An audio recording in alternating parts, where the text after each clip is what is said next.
Okay dear students, धेरै दिन भयो मैले लेसन्स अपलोड नगरेको पर्सनल र अफिसियल वर्क थियो but from today again we are continuing our syllabus.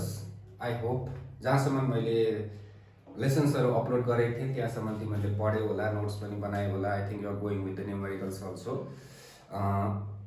In the last lesson we have discussed about colour coding of carbon resistors. त्यो B B Roy भनेर जुन चाहिँ एउटा हामीले सिरिज बनाएर त्यो गरेको थियौँ. देन कम्बिनेसन अफ रेजिस्टर पनि मैले भनेको थिएँ तिमीहरूले सिरिज र प्यारललको फर्मुला याद गर्नु. Derivation is very easy, it is given in the text book भनेको थिएँ. Today's a very small topic. Let us introduce very small topic. All of you write the topic first. All of you write it. Temperature dependence of resistivity. Now अगाडिको लेसनमा तिमीहरूले हेऱ्यो भने त्यहाँ मैले एउटा कन्डक्टिभिटीको derivation गरेको थियौँ. We have derived the expression for conductivity which was sigma is equals to n e square tau by m, where the symbol have their usual meaning, where n is the number of free electrons per unit volume. यो याद छँदैछ. This is a relaxation time and this is the mass of the electron if the current is due to the electrons. Now what is resistivity? It is nothing but the reciprocal of conductivity. You लेख्नु पर्दैन अहिले, you don't have to write, listen it carefully. Resistivity यसको reciprocal भन्दाखेरि के भयो? n e square tau भयो. Now this is the main point where we will be focusing. Now what is the topic भने नि के छ? Temperature dependence of resistivity. र यहाँनिर बेसिकली दुईटा क्लास क्याटेगोरी गऱ्यो. एउटा कन्डक्टर्सको हेरौँ, देन सेमिकन्डक्टर्स और इन्सुलेटरको पनि हेरौँ. यो कम्बाइन गरेर तिमीहरूलाई 3 मार्क्समा एक्जाममा क्वेसन सोध्न सकिन्छ. कसरी क्वेसन आउन सक्छ भन्दा discuss the temperature dependence of the resistivity of metals and semiconductor पनि भन्नु सक्छ, कन्डक्टर इन्सुलेटर त्यही भन्नु सक्छ. I think you have also written the question, you can write the question, discuss the temperature dependence of resistivity of materials भनेर. Okay, before writing anything let us try to understand what is it. Now हाम्रो variation के माथि discuss गर्नुपर्ने छ? Sorry, we have to discuss the variation with the temperature. Now this is the expression for resistivity. Now what is this? Mass. If the temperature increases or decreases, mass is not going to change. That means यसले गर्दा केही effect पर्ने वाला छैन रेजिस्टिभिटीमा, because mass र temperature को dependence छैन. Sorry for disturbance. Okay, now what is this? This is the charge of the electron. र टेम्परेचर सँग यसको पनि रिलेसन छैन. भनेपछि if the temperature changes, whether increases or decreases, यो दुईटा केही पनि हुँदैन. Now what is this? This is a relaxation time and this is a number of free electrons per unit volume. र यो कसरी डिपेन्ड गर्छ? Let us see first. लेखौँ खातामा. यु क्यान राइट, एक लाइन मात्रै लेख्ने. ल अहिले क्वेसन लेखेको छौ, त्यसको मन लेख फर कन्डक्टर्स, त्यसको एक्सप्लेनेसन लेखौँ. After that will write for semiconductor वा इन्सुलेटरको लेख्छौँ. फेरि एक प्याराग्राफ कन्डक्टरको लागि. But let us try to understand first, then I will dictate the things, you can write it easily. Okay, now for conductors this number of free electrons per unit volume remains almost same if the temperature changes. The temperature variation में यो n को variation is not that much big. अब के हुन्छ? Suppose I have a conductor. एउटा conductor छ, you have a free electrons inside this. Now यो free electrons हरु randomly कुदिरहेको छ because of thermal energy, temperature के कारणले गर्दाखेरि.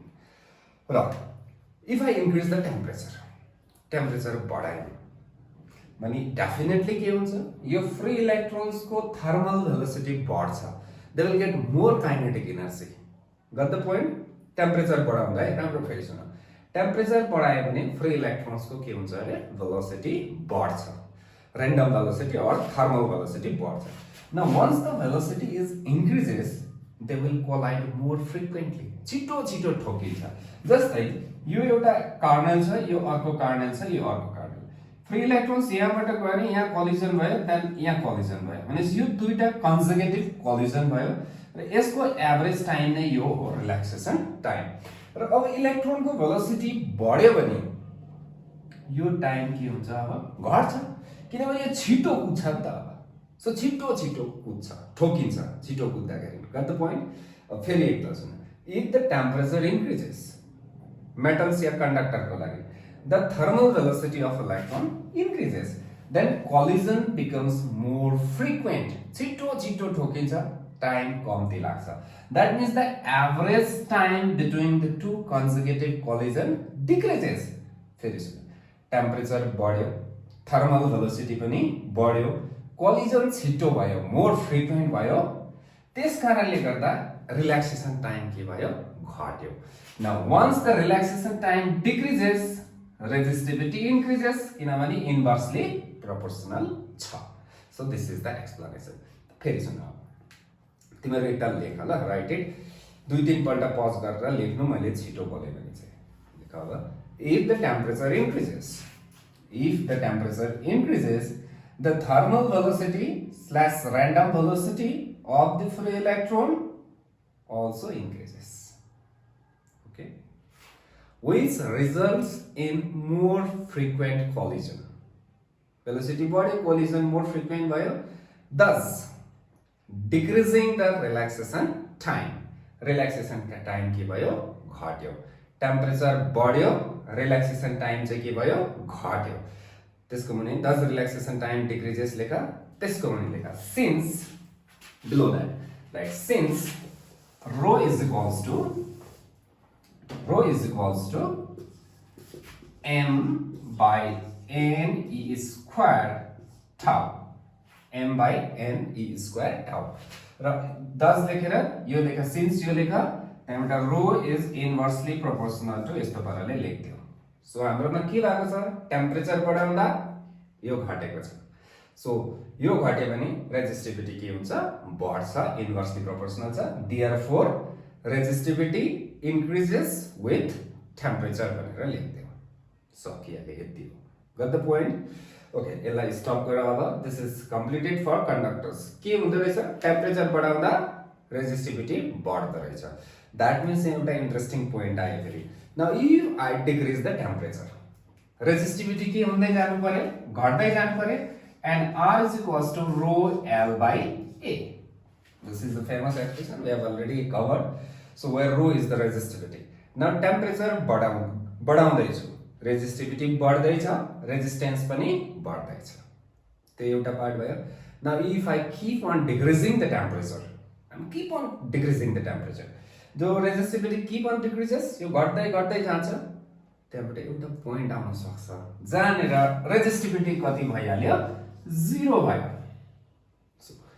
कति टेम्परेचर घटाउँदा एउटा पोइन्टमा पुग्दा टेम्परेचर कति हुँदै रहेछ सरी रेजिस्टिभिटी कति हुँदैछ 0 भयो रेजिस्टिभिटी 0 भयो भने रेजिस्टेन्स कति भयो 0 भयो no resistance so the conductor is no longer offering any resistance to the current that means it has become a superconductor एक दुईजना नानीहरूले सर सुपर कन्डक्टर भनेको के हो भनेर सोध्दै थिए यो एउटा अलिकति मात्रै हो यहाँ चाहिँ अलिकति यस्तै चीज हो भन्नु मात्रै खोजेको ल मैले सो बेसिकली रेजिस्टेन्स 0 भयो भने ओम्स लले के भन्छ I is equals to V by R now when R becomes 0 then you will get an infinite current so energy crisis is over this is one point so the people are trying to get the superconductivity at higher temperature so lower temperature ma we get the superconductors जस्तै तिमीहरुको अहिले part 2 मा welcome र अहिले यतिकै राख्दिन ल यसलाई this topic is completed now let's work with the semiconductor मा तिमीहरुले केमिस्ट्रीमा म I think you have studied solids पढ्यो होला semiconductor मा हेर्यो भने normally covalent bonds हुन्छ there are no free electrons हुँदैन but when the temperature is increases covalent bonds starts breaking up covalent bond फुट्नु थाल्छ फुटेर generation of EH pair भन्छ electron and hole pair this will be dealt in semiconductor part 2 मा so अहिले यति राखौं semiconductor को temperature बढायो भने covalent bond breakup हुन्छ र EH pair generate हुन्छ electron hole pair भनेको okay so these are the carriers यसले current carry गर्छ this is this n number of carriers will be so so temperature बढाउँदा सेमिकन्डक्टरको लागि ल यो अर इन्सुलेटरको लागि पनि टेम्परेचर बढाउँदा when the temperature of semiconductor or insulator is raised, the covalent bond you lay down, so the covalent bond starts breaking up, thus generating a EH pairs. Okay, thus generating a EH pair. Therefore, this n increases, number of carriers increase भयो नि त यो बढ्यो भने यो के हुनु पर्यो अब फेरि घट्नु पर्यो र यसको इफेक्ट छ तर यसले जित्छ यसले कम्पनसेट गर्छ.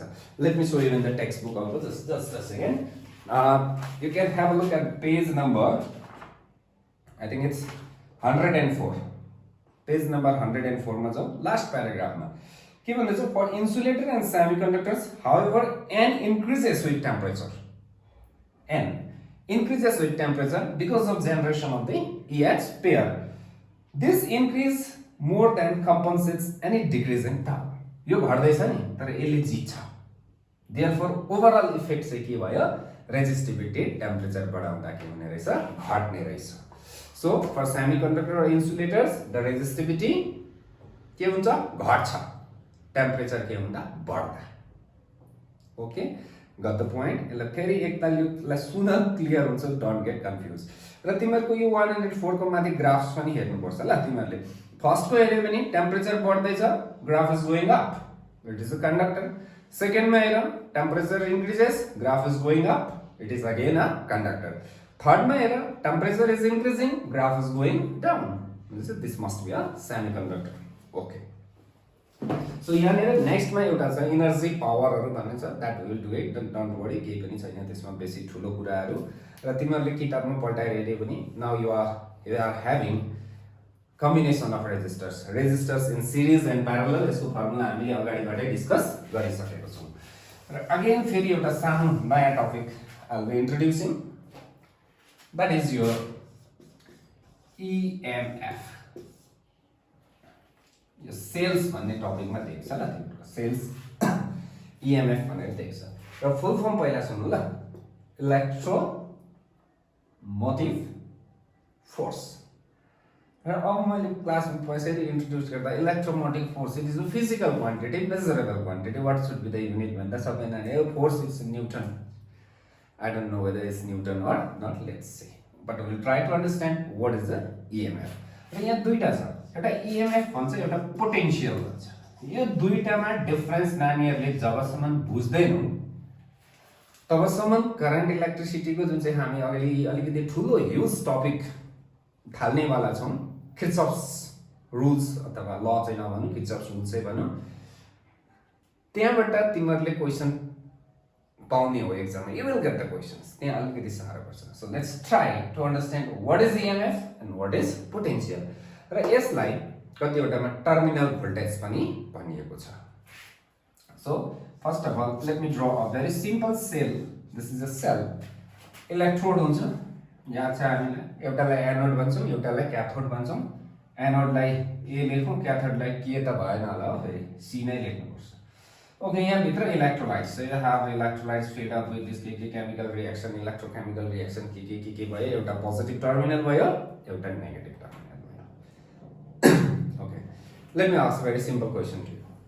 तिमीहरू दोकानमा जान्छौ, ओके ब्याट्री दिनु भन्छ, गाडीको ब्याट्री, कारको ब्याट्री, ट्रकको ब्याट्री, टर्चको ब्याट्री, सर्च लाइटको ब्याट्री, वाटेभर ब्याट्री किन्छौँ. र त्यतिखेर हाम्रो बानी चाहिँ पेन्सिल ब्याट्री, अलिक ठुलो ब्याट्री, कुनै कत्रो ब्याट्री भन्ने. Normally that is not the way. Normally त्यो चाहिँ साइज हो नि ब्याट्री. तर पोटेन्सियल कति भोल्टको ब्याट्री भन्ने. सपोज मैले 6 भोल्टको ब्याट्री किनेर ल्याएँ, 6 volt. It is written 6 volt on the battery. तर अब लेखेको छ 6 भोल्ट त देख्दैन, यु क्यानट सी 6 भोल्ट. त्यो लेखेको मात्रै देखिन्छ नि त, but you have to measure it. So whenever you are going to measure this potential, battery is fully charged, एकदम फुल चार्ज छ. केले नाप्ने अब भोल्टमिटरले नाप्ने. So will connect a भोल्टमिटर. This is a भोल्टमिटर, this will show the reading. यसले reading देखाउनु पर्छ. र अब किनेको कति भोल्टको 6 भोल्टको भनेपछि this भोल्टमिटर must so 6 volt. 6 volt नै देखाउनु पर्छ.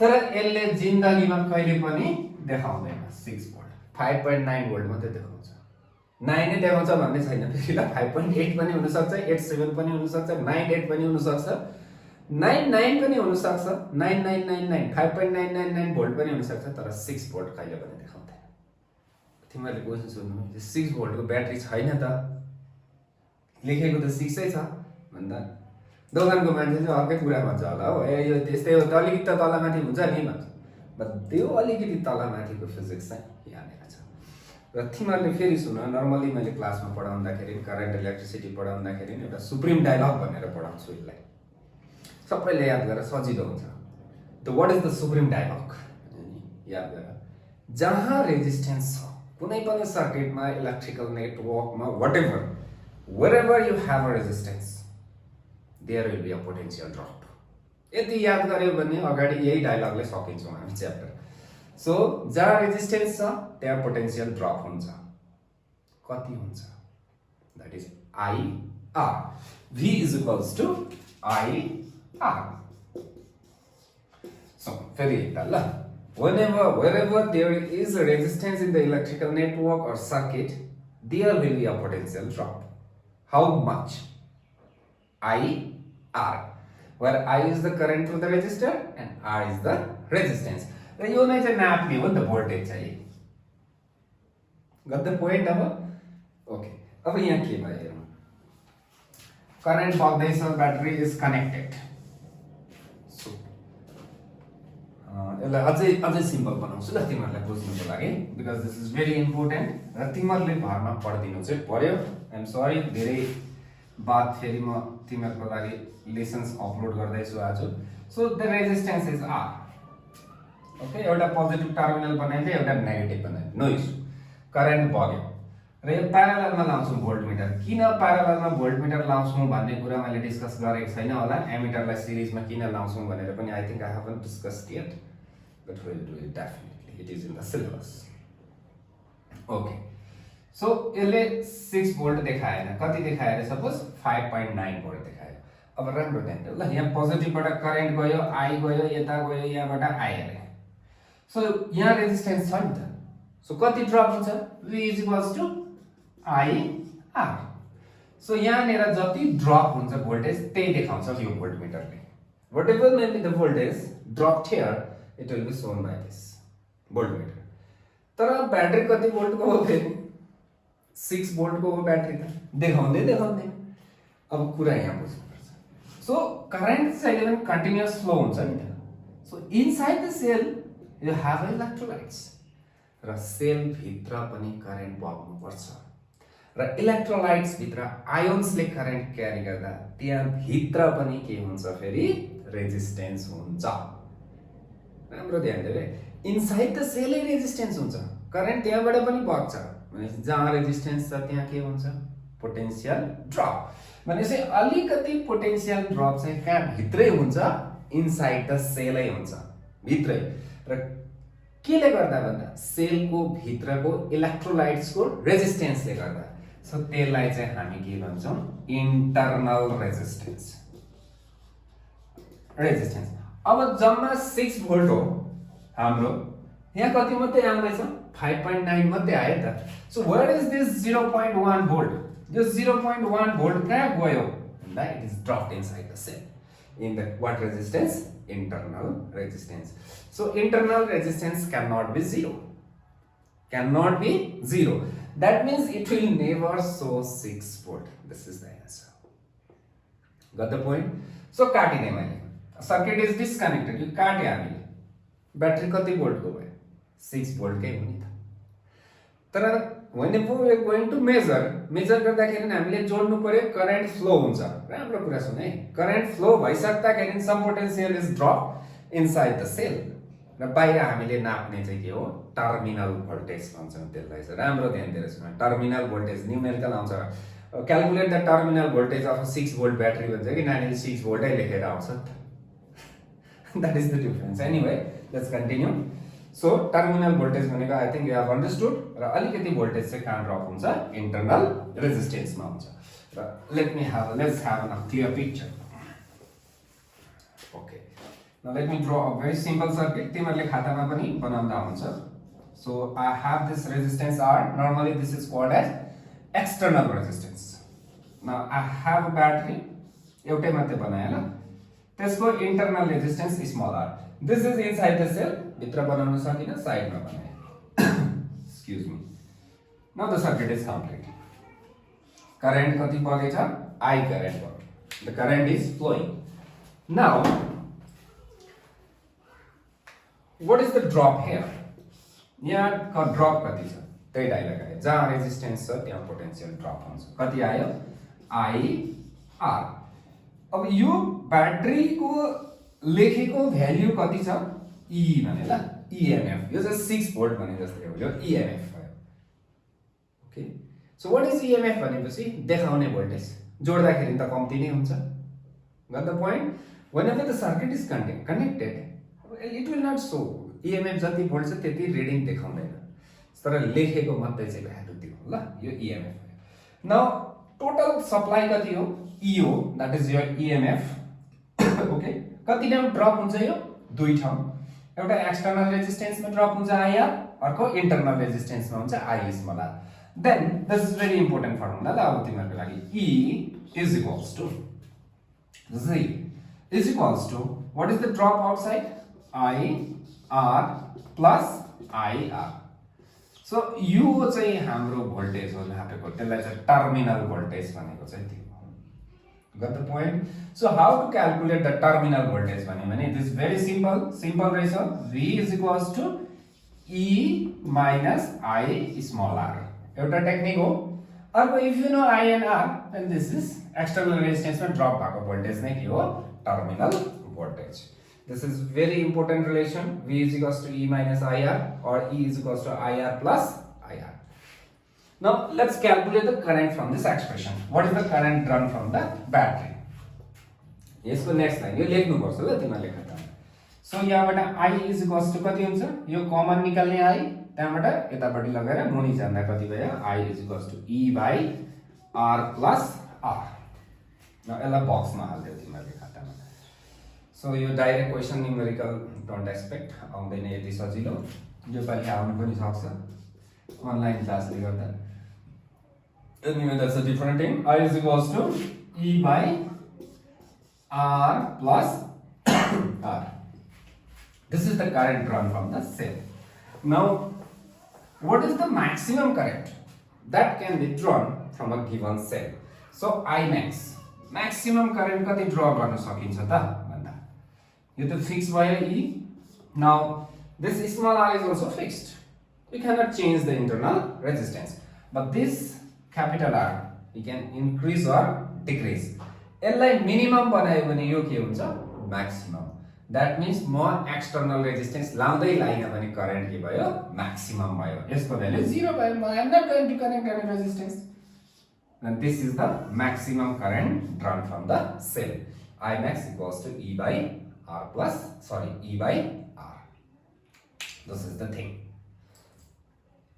Okay, excuse me. Now, एउटा क्वेशन फेरि सोध्न सकिन्छ ल. तिमीहरु फेरि यसको मुनि लेखा. Factors affecting the internal resistance. यो internal resistance केमा डिपेन्ड गर्छ भन्ने कुरा. Okay, point wise देखौं. Factors affecting the internal resistance. Okay, point number 1. Make a guess. Distance between the electrode. किनभने त्यहाँबाट फ्लो हुनुपर्ने छ त. Distance between the electrode. Distance टाढा छ भने बेसी हुन्छ. अस्ति लेन्थमा डिपेन्ड गर्छ भनेको त्यही हो. Distance between the electrode. अर्को area of electrodes. एरियामा पनि. Then अर्को nature of electrolytes. कस्तो खालको इलेक्ट्रोलाइट्स हालेको छ त्यसमा. यो दुईटा तीनटा कोही बेला एक्जाममा सोध्नु सकिन्छ कि on what factors does the internal resistance depend भनेर. र लेट्स चेक द बुक. हामी किताब हेरौँ अब कहाँ पुग्दैछौँ हामी. We are in page number I think around 111 मा पुग्यौं. त्यहाँनेर तिमीले लिएर Imax equals to E by R लेखेको छ. एउटा प्याराग्राफ जस्तोमा दिएको छ. र यतापट्टि हामी हेर्दाखेरि cells in series and parallel छ. यो डेरिभेसन त्यस्तो कम्प्लिकेटेड छैन. even then I'll explain how to do it. Will do it in the next lesson. After that we'll go with the Kirchhoff's rule. त्यहाँदेखि चाहिँ तिमीहरूले कन्टिन्यू फलो गर्नु पर्यो at such that continue नै follow गर्दै जानु तिमीहरूले लेसन. द नेक्स्ट लेसनमा I will be teaching you how to calculate the equivalent EMF when the cells are connected in series or in parallel. Practical life मा हामीले sales लाई parallel मा त्यति सारा जोड्दैनौं, सिरिज मा मात्रै जोड्छौं. जस्तै टर्च लाइट मा हामी दुईटा ब्याट्री लगाउँछौं. सो इफेक्टिभ EMF कति हुन्छ, what are the things that we will be discussing in the next lesson. Okay, thank you.